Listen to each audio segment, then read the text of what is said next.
Kwa hiyo wanasimba, tusikubali na wala tusiruhusu pressure ya michuano ya kimataifa tukamka nayo kwenye ligi kuu.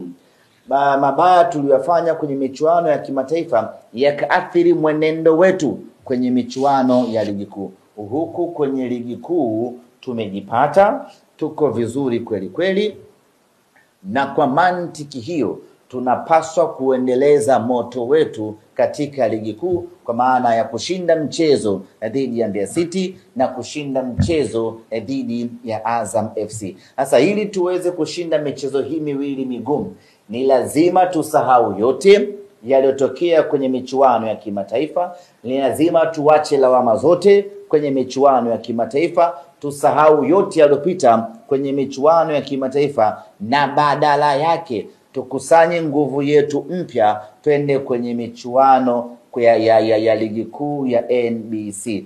Tusikubali hata kidogo, tusiruhusu hata mara moja kuyumbishwa na matokeo ambayo tumeyapata katika michuano ya kimataifa.